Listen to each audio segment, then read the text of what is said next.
Hey guys, it's Ryan from Course Motorsports. Today we're going to be doing an installation of our direct fit phone mount in this 2021 Toyota Sienna.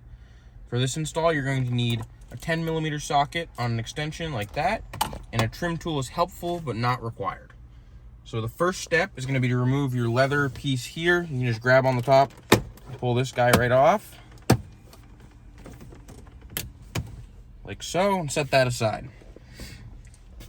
The next piece is going to be your power button here. You're just going to grab right next to the steering column, and you can just give this a light pull, and this comes right out. You can just dangle it. The next piece is the same on the other side. It goes all the way from here up around your vent, so you can grab it in the same way, like so. Just pull that right off. Set that aside.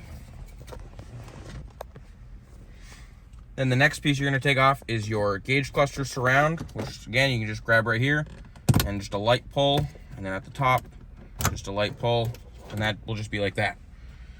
Now we can take our 10mm socket, and we're going to loosen and remove this bolt right here. Right there.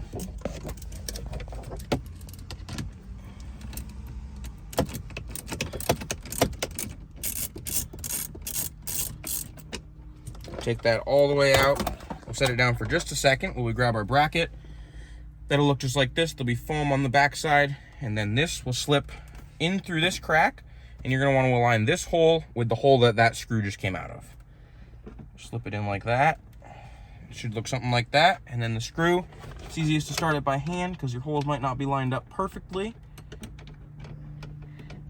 And then once you get it started, there we go. You can finish it off with the ratchet.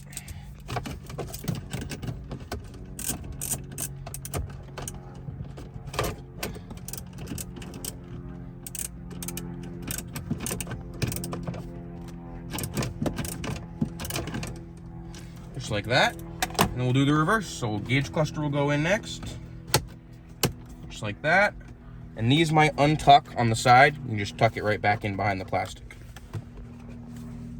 And we'll put our vent surround on this side. Just line the clips back up.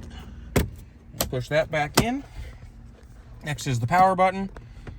Same thing as the other side. Line the clips back up. Push that back in. Now our knee pad. You're going to want to start this front clip here first, the big one. Get that in like that, and then the rest of them will just clip right back in. Boom. Now the bracket itself is installed. So the next step is going to be to open our box of goodies here. Be a course sticker on top, a QR code on the back. This will take you to our website. Be an alcohol pad. You can use this to clean the back of your phone if you need to stick the steel ring to it. We have a MagSafe device today, so we can skip that step. So the first thing we're going to take out is the ball. And you're just going to thread it on to the stud just by hand to start. Then you can take the included Allen wrench and give it a snug, like so. This wasn't clipped in all the way. So yeah, that might happen to you. This one didn't clip in all the way, so we're just gonna align the tabs. There we go, now it's in correctly. Next, we'll take our head option out of the box, take the locking collar off the back, slip it over the ball, then take your head, slip that over the ball, start to tighten your locking collar down. Before you snug it all the way up, kind of align it where you'd like. I'm gonna go with right there, and then we will tighten it all the way down, like that, and then take your phone and stick it right on.